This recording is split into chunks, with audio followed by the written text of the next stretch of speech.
బంగాళాఖాతానికి ఆనుకొని ఏర్పడిన అల్పపీడనం ప్రస్తుతం స్థిరంగా కొనసాగుతోంది.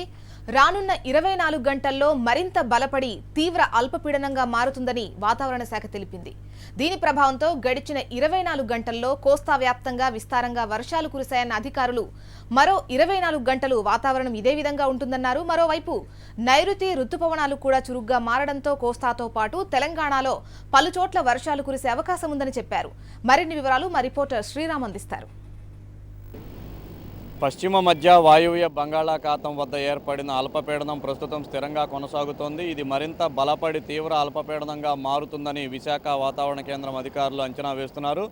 దీనితో పాటుగా తీరం వెంబడి సముద్ర మట్టానికి 7.5 కిలోమీటర్ల మందంతో ఒక ఉపరితల ఆవర్తనం బలంగా కొనసాగుతోందని, వీటన్నిటి ప్రభావంతో రానున్న 2 రోజుల పాటు 2 తెలుగు రాష్ట్రాల్లో కూడా ఒక మోస్తారు నుంచి విస్తారంగా వర్షాలు కురిసే అవకాశం ఉందని వాతావరణ శాఖ అధికారులు చెప్తున్నారు. దీంతో పాటుగా నైరుతి రుతుపవనాలు కూడా చురుగ్గా మారాయని, వీటన్నింటి ప్రభావంతో వచ్చే 2 రోజుల పాటు ఇదే విధమైన వాతావరణ పరిస్థితులు 2 తెలుగు రాష్ట్రాల్లోనూ ఉంటాయని చెప్తున్నారు.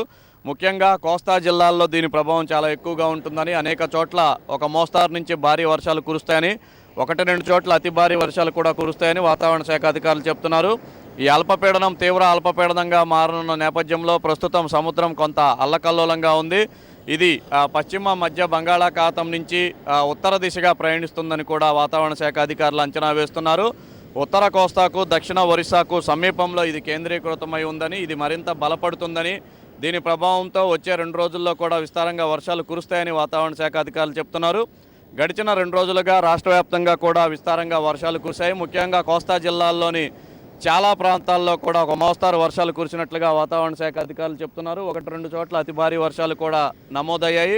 చాలా చోట్ల 10 సెంటీమీటర్ల కంటే ఎక్కువగా అత్యధిక వర్షపాతం నమోదైంది.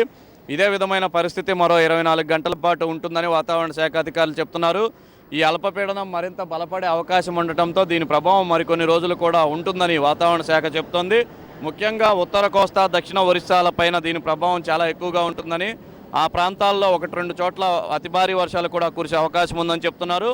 ఇక తీరం వెంబడి గంటకు 45 నుంచి 50 కిలోమీటర్ల వేగంతో ఈదురుగాలు వేస్తాయని వాతావరణ శాఖ అధికారులు చెప్తున్నారు.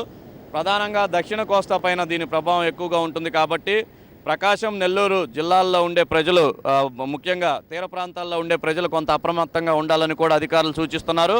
అలాగే తీరంలో ఈదురుగాలులు వేయడంతో పాటుగా సముద్రం అల్లకల్లోలంగా ఉంటుంది కాబట్టి మత్స్యకారులు, చేపల వేటకు వెళ్ళిన మత్స్యకారులు కొంత అప్రమత్తంగా ఉండాలని చెప్తున్నారు. అయితే ఇప్పటివరకు వేటకు వెళ్ళని వాళ్ళు ఈ అల్పపీడనం ప్రభావం తగ్గిపోయే వరకు వెళ్ళకపోవటమే మంచిదనే కూడా సూచనలు జారీ చేస్తున్నారు. ఇక వ్యవసాయదారులకు మాత్రం ఇది శుభవార్తే. గడిచిన 15 రోజులుగా రాష్ట్రంలో వర్షపాతం లేకుండా ఉంది. చాలా ఇబ్బందికరమైన పరిస్థితులు, పగటి ఉష్ణోగ్రతల్లో కూడా పెరుగుదల నమోదైన నేపథ్యంలో గడిచిన 3 రోజులుగా రాష్ట్ర వ్యాప్తంగా అటు తెలంగాణలోని ఇటు ఏపీలోను కురుస్తున్న వర్షాలతో కొంత రైతులు ఊరట చెందుతున్న పరిస్థితులు, చాలా చోట్ల కూడా వర్షాలు కురుస్తున్నాయి. ఇదే పరిస్థితి మరో 2 రోజులు ఉంటుంది కాబట్టి రైతులు సాగుకు అనుకూలమైన వాతావరణమే ఇది అని వాతావరణ శాఖ అధికారులు చెప్తున్నారు. నైరుతి రుతుపవనాలు చురుకుగా మారిన నేపథ్యంలో విస్తారంగా వర్షాలు కురిసే అవకాశం ఉందని కూడా చెప్తున్నారు. ప్రస్తుతం ఈ అల్పపీడనం వాయువ్య బంగాళాఖాతం దగ్గరలో ఉత్తర కోస్తాకు సమీపంలో ఉండటంతో దీని ప్రభావం అటు ఉత్తర తెలంగాణ పైన కూడా కొంతమేరకు ఉండవచ్చునని అధికారులు అంచనా వేస్తున్నారు. మొత్తంగా చూసుకుంటే రానున్న 2-3 రోజుల పాటు 2 తెలుగు రాష్ట్రాల్లో కూడా ఒక మోస్తారు వర్షాలు కురుస్తాయని, 1-2 చోట్ల అతి భారీ వర్షాలు కూడా కురిసే అవకాశం ఉందని వాతావరణ శాఖ అధికారులు చెప్తున్నారు. ఇది అల్పపీడనానికి సంబంధించిన తాజా పరిస్థితి. కెమెరామ్యాన్ నరేష్తో శ్రీరామ్, HM టీవీ, విశాఖపట్నం.